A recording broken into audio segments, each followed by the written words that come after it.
guys, this is me as Jomo, and right now giving an update regarding the media briefing by BJP party. Here, the BJP counters Congress demand that's back CM Pema Khandu and SC Prop. SC here stands for the Supreme Court.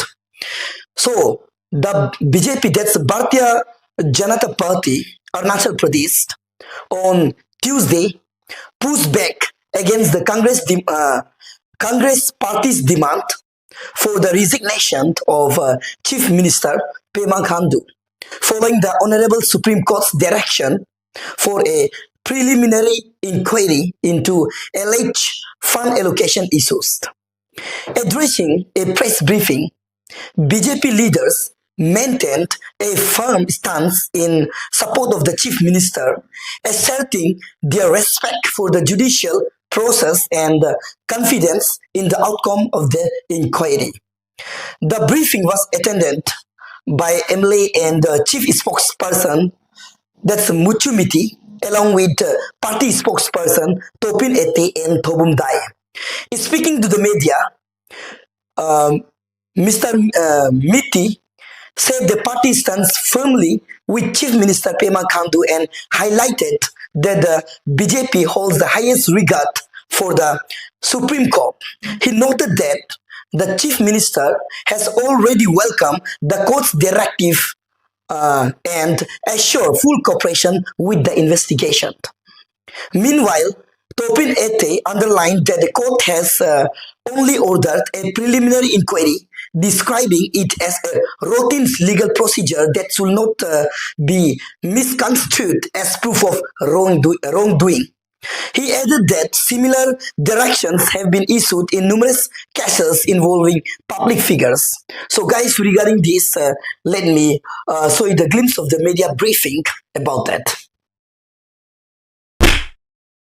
आप सबको मालूम है कि कल से हमारे Congress party और कुछ गिने चुने लोग हमारे माननीय मुख्यमंत्री पेमा खांडू जी के ऊपर बहुत सारे आरोप उठा रहा है।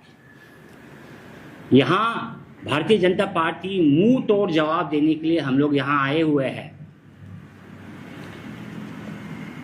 मैं कांग्रेस पार्टी को ये कहना चाहता हूँ कि वो एक कहावत है ना, आप गोबर फेंक कर लाख कोशिश करो कि गोबर पर सोना ढूंढने के लिए, लेकिन आपको सोना मिलेंगे ही नहीं, क्योंकि हमारे माननीय मुख्यमंत्री पेमा खांडू जी, अगर आप देखिए अरुणाचल के इतिहास को देखिए, हमारे अरुणाचल के माननीय मुख्यमंत्री पेमा खांडू जी के जो 10 वर्ष में जो काम हुआ अरुणाचल पे, वो इतिहास में अरुणाचल में कभी नहीं हुआ। चाहे वो रिफॉर्म्स के जरिए जो अरुणाचल को ट्रांसफॉर्म किया, जहाँ ढेर सारे करप्शंस होते थे अरुणाचल पब्लिक सर्विस कमीशन में, जहाँ रिक्रूटमेंट में बहुत सारे घोटाला होते थे, वहाँ Arunachal Pradesh staff selection board का गठन किया है। आप खुद ही एहसास कीजिए कि वो व्यक्ति जो अरुणाचल में जो जगह पर सबसे ज़्यादा घोटाला होता था, जिसके जरिए ही साफ हुआ, वो क्या करप्शन में लिप्त होंगे? कभी नहीं। यहाँ भारतीय जनता पार्टी माननीय मुख्यमंत्री पेमा खांडू जी के साथ प्रतिबद्धता से, कमिटेड से हम खड़े हैं। भारतीय जनता पार्टी के हर कार्यकर्ता पेमा खांडू जी के साथ खड़े हैं। कांग्रेस पार्टी ने आरोप लगाया कि 1270 करोड़ का घोटाला हुआ और कोर्ट के जरिए जजमेंट पास किया गया। शायद कांग्रेस पार्टी को कोर्ट के ऑर्डर को ठीक तरीका से समझा नहीं। ये एक सुप्रीम कोर्ट के जो ऑर्डर थे, वो एक प्रिलिमिनरी इंक्वायरी है जिसके जरिए दस्तावेज सबमिट होंगे कोर्ट पर। यही महज एक प्रोसेस है जिसके जरिए ये देश प्रोसेस के जरिए चलाया जाता है। और हमारे जो माननीय मुख्यमंत्री है वो संविधान और कानून को, सुप्रीम कोर्ट को पूरी इज्जत करती है। इसलिए आज माननीय मुख्यमंत्री जी ने खुद कहा कि वो स्वागत करते हैं ये प्रिलिमिनरी इंक्वायरी को। इसके बारे में टेक्निकल एस्पेक्ट के बारे आपको बताने के लिए और विस्तार से बताने के लिए हमारे साथ आए हुए हैं honourable MLA Topin Ete ji. Court का जो अभी का जो कोर्ट का प्रिलिमिनरी इंक्वायरी के विषय में कोर्ट ने, हमारे उच्चतम न्यायालय सुप्रीम कोर्ट, उसके विषय में मैं आपके दर्शकों को थोड़ा बताना चाहूंगा, क्योंकि लोगों का, और आपको तो मालूम है हमारा विरोधी जो दल है कांग्रेस पार्टी, उनका हमेशा कोशिश रहता है कि कैसे राजनीतिक लाभ उठाया जाए।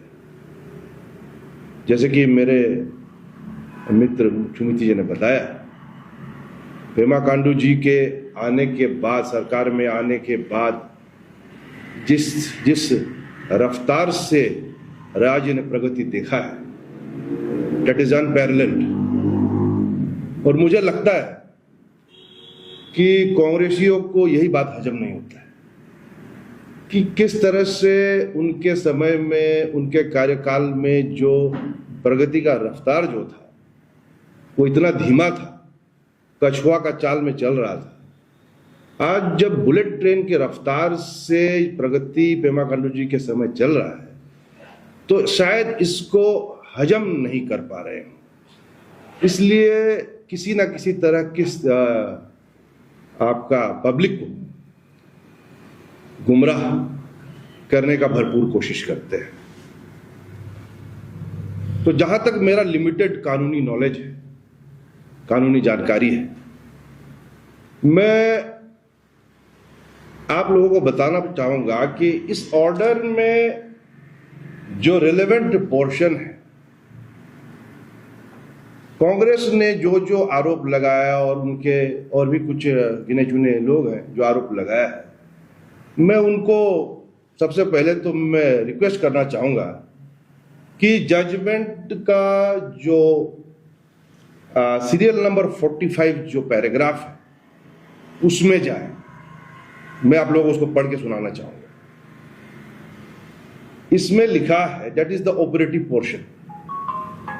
We clarify that the observation made in this judgment are for the purposes of deciding whether an independent investigation is warranted.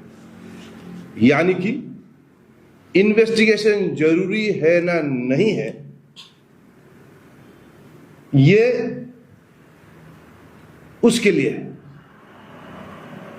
This shall not be constituted as findings on the merits of any allegations. इसमें case के merits में कोई इस findings में इसको constitute नहीं किया जाएगा। And this shall not prejudice any person in the proceedings that में अराइज।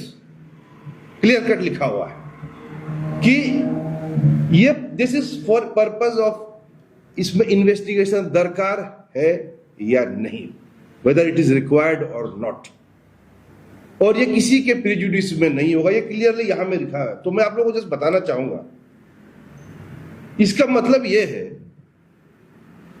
कि जिस तरह से कांग्रेस बहुत चिल्ला रही है कि कानूनी प्रक्रिया शुरू हो गया, जैसे legal process has not started, legal process has not started.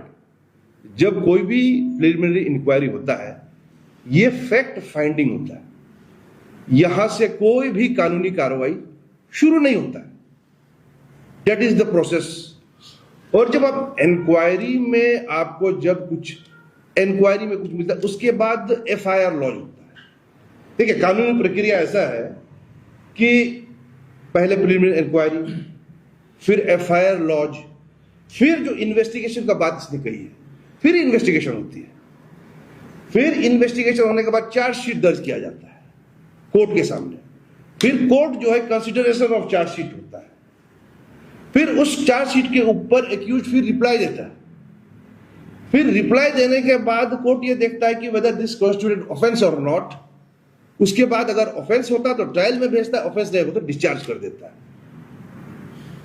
अगर उसको लगता है कि प्राइमा फेसी, प्रथम दृष्टि से लगता है कि केस में कुछ है, then they further go for trial. उसके बाद आर्गुमेंट होता है, क्रॉस एग्जामिनेशन, देन ये है हमारा कानूनी संविधान से दिया हुआ प्रक्रिया।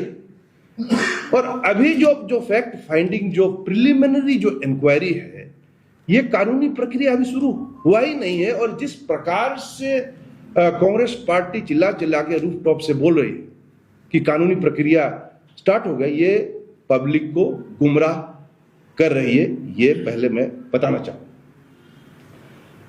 जहां तक उनका दूसरा जो पॉइंट है, वो बोलते हैं कि पेंडिंग इंक्वायरी, पेंडिंग इन्वेस्टिगेशन, आप रेजिग्नेशन दे।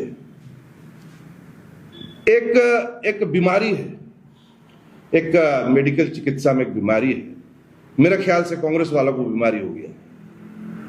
उस बीमारी को कहते हैं सेलेक्टिव एमनीशिया। सेलेक्टिव एमनीशिया, आप कुछ चीज को आप याद रखना, जिसको आप याद रखना चाहते हैं उसको आप याद रखते हैं, जिसको आप याद रखने का दिल नहीं उसको आप याद नहीं रखते। वो भूल गए कि मनमोहन सिंह जी, आपका शीला दीक्षित, आपका जब चिदम्बरम जी, अभी हाल ही में अरविंद केजरीवाल, ऐसे सैकड़ों केसेस हैं जहां पे प्रिलिमिनरी इंक्वायरी में मोरल ग्राउंड से रिजिग्नेशन देने का कोई प्रथा है ही नहीं। आप इतिहास में जा सकते हैं, लेकिन आज कल का प्रेसिडेंट में आप कांग्रेसी प्रेसिडेंट को देखिए, कहीं में भी प्रिलिमिनरी इंक्वायरी पेंडिंग उनका नहीं है। तो इसको मैं बोलता हूं सेलेक्टिव एमनीशिया, कि वो अपने समय में जो चीज नहीं की उसको वो भूल जाते हैं और बोलते हैं कि आप ऐसे करिए। तो ये मैं कांग्रेस वालों को और उनको मैं बताना चाहूंगा कि आप जैसे चाहेंगे ये नहीं चलेगा। देश संविधान से चलता है, देश कॉन्स्टिट्यूशन से चलता है, आप डिक्टेट नहीं कर सकेंगे। तो अभी प्रिलिमिनरी इंक्वायरी जो चल रहा है, प्रिलिमिनरी इंक्वायरी हम सुप्रीम कोर्ट को, उच्चतम न्यायालय को नतमस्तक करते हैं। उन्होंने जो भी इस ऑब्जर्वेशन दिया है हम उसे मानते हैं, और उन्होंने जो प्रक्रिया बताया है उसको हम अच्छी तरह से हम उसको पालन करेंगे। हमारी ओर से कोई कसर नहीं छोड़ा जाएगा। जैसे हमारे मुख्यमंत्री ने कहा कि he is welcoming the investigation, welcoming the inquiry को वेलकम कर रहे हैं, और इंक्वायरी में जो भी चीज होगा he is willing to cooperate. और जैसे कि नोडल ऑफिसर्स भी नियुक्त किया गया है, तो इसमें कहां से मॉरल ग्राउंड में रेजिग्नेशन का बात होता है, मुझे तो समझ नहीं आती है। मेरे ख्याल से ये एक ख्याली पुलाव है। ये सपना जो है कांग्रेस या उनके सोच वालों का, मेरे ख्याल से ये जो ख्याली पुलाव है ये कामयाब नहीं होगा। और रेजिग्नेशन का कोई बात ही नहीं, कोई सवाल ही नहीं है। उल्टा पेमा खांडू जी के साथ हम भाजपा के कार्यकर्ता, हम सब साथ हैं, और वो राज्य को जिस प्रगति को जिस स्पीड से ले जा रहे हैं, जिस रफ्तार से ले जा रहे हैं, वो बराबर चलते रहेगा। उस रफ्तार को रोकने का जो भी कोशिश करेगा वो रुकेगा नहीं। ये एक ऐसा चीज है, थमेगा नहीं, आंधी है, ये थमेगा नहीं। तो मैं आज मीडिया बंधु को मैं ज्यादा नहीं बोलूंगा। मैं वंस अगेन हमारे उच्चतम न्यायालय को नतमस्तक करते हुए मैं अपना जो भी है इसमें मैं यहाँ पे अभी रखना चाहूँगा।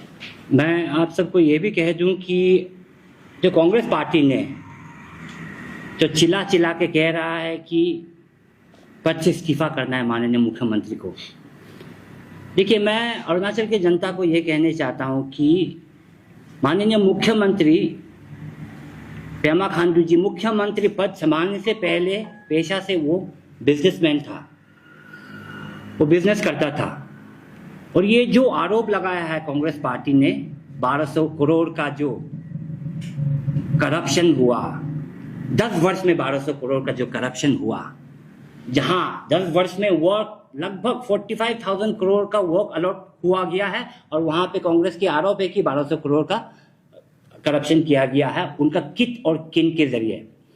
मैं आपको ये स्पष्ट कर दूं कि ये जो टेंडर्स भी अवार्ड किया गया था, it was awarded for following all formal modalities as is required by the rules and regulations.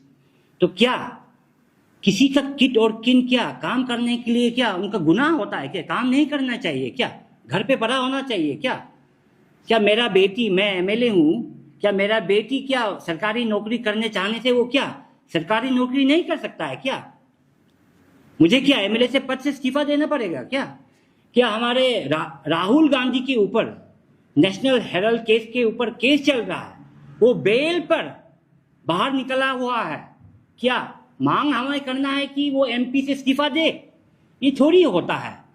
ये गलत बात चल रहा है, ये जो आरोप चल रहा है ये गलत बात है, और ये भारतीय जनता पार्टी कभी ये मानेंगे नहीं। भारतीय जनता पार्टी हमारे माननीय मुख्यमंत्री पेमा खांडू जी के साथ पूरी मजबूत से हम सब खड़ा है। तो